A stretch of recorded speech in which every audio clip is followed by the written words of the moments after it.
ओम सजात्म स्वरूप परम गुरु शुद्ध चैतन्य स्वामी ने नमः। स्वानुभूति दर्शन में आगे बढ़ते हुए मुमुक्षु जन प्रश्न कर रहे हैं कि विभाव को तथा वर्तमान पर्याय को गौण करके स्वभाव का आलंबन करने को कहा जाता है, परंतु स्वभाव तो दिखाई नहीं देता, वर्तमान विकार ही दिखता है। इसका समाधान कर रहे हैं। जो नहीं दिखता उसे देखने का प्रयत्न करना, अर्थात जो अदृश्य है उसे दृश्यमान करना, और जो दिखता है उसे गौण करना।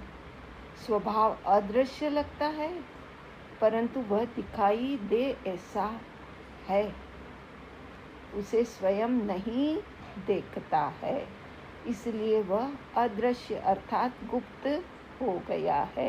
ऐसा नहीं है, वह दिखे, लक्ष्य में आए, उसके दर्शन हो एवं ज्ञान में आए, ऐसा है, इसलिए उसे दृश्यमान करने का प्रयत्न करना।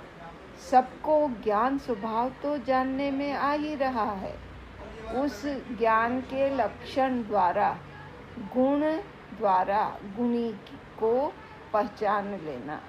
गुण गुणी के भेद होते हैं, परंतु वह एक ही वस्तु है, भिन्न नहीं।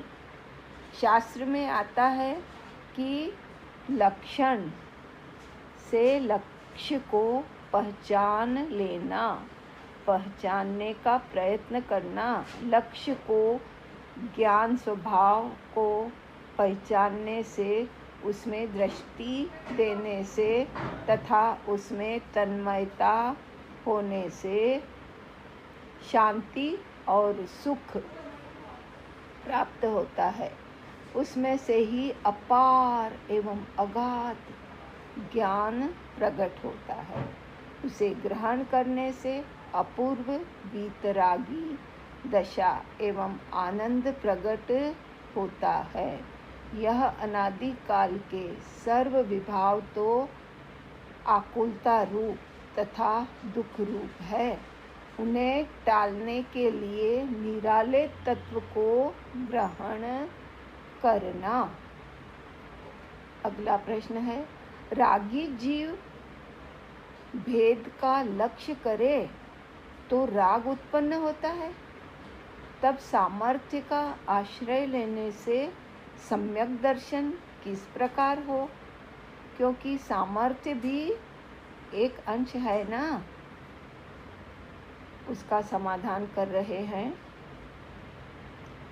सामर्थ्य एक अंश नहीं लेना, परंतु अनंत शक्ति से परिपूर्ण आत्मा को लेना, और उसमें भी अखंड द्रव्य का आश्रय लेना, ध्रुव तत्व का आश्रय लेना, अपने स्वभाव का, निज स्वभाव का आश्रय लेना। एक गुण का आश्रय लेना ऐसा नहीं है। वह अखंड द्रव्य कैसा है कि अनंत शक्ति से, अनंत सामर्थ्य से भरा है।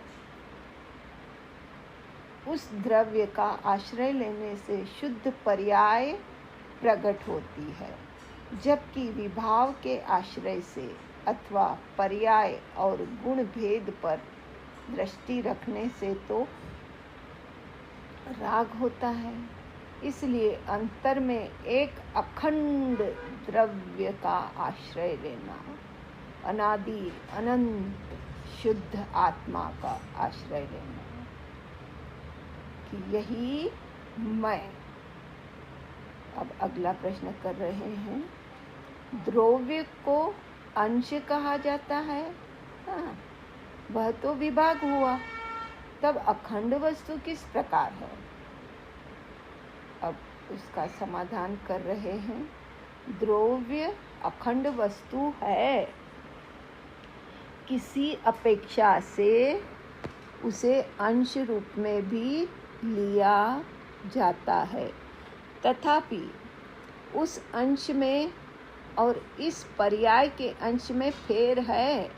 उत्पाद व्यय पलटते अंश है और यह तो शाश्वत ध्रुव अटल अंश है जो कि स्थिर है, परिपूर्ण है, पूर्ण है। उत्पाद व्यय पलटते अंश होने से वे ज्ञान में गौण होते हैं। जब शाश्वत द्रव्य को ग्रहण किया उसमें पूर्ण अस्तित्व आ जाता है। जो पलटता है वह ज्ञान में आता है, परंतु पलटता है उसका आश्रय नहीं लिया जाता। जो शाश्वत है उसी का ही आश्रय लिया जाता है। जो दूसरे ही क्षण पलट जाता है उसका आश्रय कैसे लेंगे? उसका आश्रय नहीं लिया जाता। ध्रुव में पूर्ण सामर्थ्य है, उत्पाद व्यय पलटता है। वह भी द्रव्य का स्वरूप है, परंतु वह पलटता रहता है, इसलिए उसका पलटने वाले का आश्रय नहीं लिया जाता है। शाश्वत ध्रुव का ही आश्रय लिया जाता है। शाश्वत ध्रुव है वह अनंत गुण से, अनंत शक्तियों से भरपूर है। शाश्वत ध्रुव है वह शून्यवत के अकेला नहीं है, अनंत गुण से भरपूर है। अनंत ज्ञान, अनंत गुण से भरपूर, परिपूर्ण है। अनंत गुणों का घन पिंड है। उसे लक्ष्य में लिया तो दूसरा कुछ बाकी नहीं रह जाता है। उसके आश्रय में सब आ जाता है। पर्याय कहीं आश्रय लेने योग्य नहीं है। उसका वेदन होता है। उस द्रव्य के आश्रय में पर्याय आती ही नहीं। जो शाश्वत ध्रुव है वही आश्रय में आता है और शाश्वत ध्रुव आश्रय में आया उसमें सब आ जाता है, कुछ बाकी नहीं रहता। शाश्वत का आश्रय लेने से राग नहीं होता, अपितु छूट जाता है। अगला प्रश्न कर रहे हैं, रुचि कैसे हो? समाधान कर रहे हैं, रुचि अपने से होती है, कोई कर नहीं देता। रुचि स्वयं को भीतर से लगनी चाहिए। गुरुदेव ने तो अद्भुत वाणी की वर्षा की है। अब रुचि करनी सो अपने हाथ की बात है। गुरुदेव ने कहा है कि आत्मा कोई अपूर्व अनुपम है।